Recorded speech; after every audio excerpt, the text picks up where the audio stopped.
Baik, pada kesempatan kali ini kami akan membawakan topik bagaimana caranya mengatur atau menyusun strategi perusahaan dengan analisis SWOT, yaitu strengths, weakness, opportunity, dan threat. Mengacu pada dinamika pasar atau market dynamic yang semakin tinggi gejolaknya, maka setiap bidang usaha harus senantiasa waspada terhadap kondisi eksternal dan internal perusahaan. Dan banyak perusahaan yang di masa lampau sangat sukses, namun tidak lama kemudian mengalami kerugian atau bahkan bangkrut. Beberapa contoh, misalkan 15 tahun lalu, perusahaan Nokia mengalami sukses besar dengan penjualan handphone yang tumbuh dengan pesat. Dan 5 tahun kemudian, penjualan Nokia jatuh terpuruk dikalahkan oleh BlackBerry. Nasib yang sama juga menimpa BlackBerry, yang hanya menikmati suksesnya selama 4-5 tahun, kemudian jatuh terpuruk kalah terhadap Android. Demikian pula perusahaan kamera Kodak, yang sangat sukses di era 1990, jatuh bangkrut karena kalah oleh digital kamera.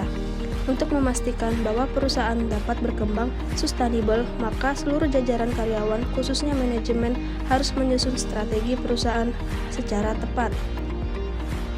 Sebagai langkah awal, manajemen harus memahami kondisi pasar atau eksternal perusahaan dan memahami kondisi dan kompetensi internal perusahaan yang diuraikan pada tabel analisa SWOT. Seperti pada tabel berikut ini, SWOT terdiri dari informasi eksternal dan internal. Informasi eksternal terdiri dari opportunity dan threat.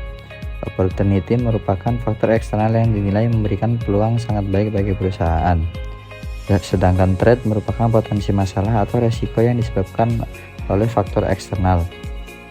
Informasi eksternal berfungsi sebagai alat untuk menemukan peluang bisnis dan ancaman dari suatu bisnis. Sedangkan informasi internal terdiri dari strength dan weakness. Strength merupakan seluruh aspek yang terbukti menunjukkan kinerja baik perusahaan.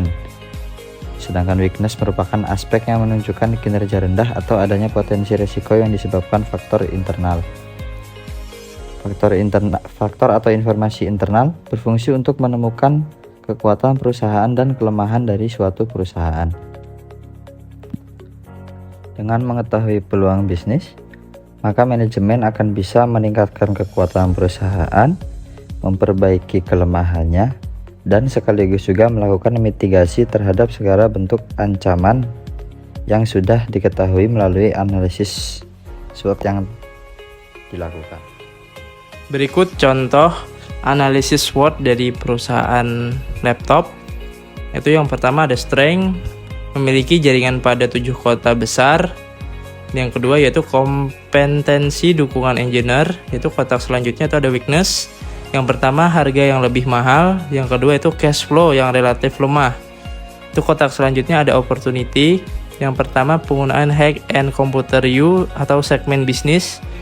Yang kedua yaitu penggunaan low-end U atau segmen pelajar.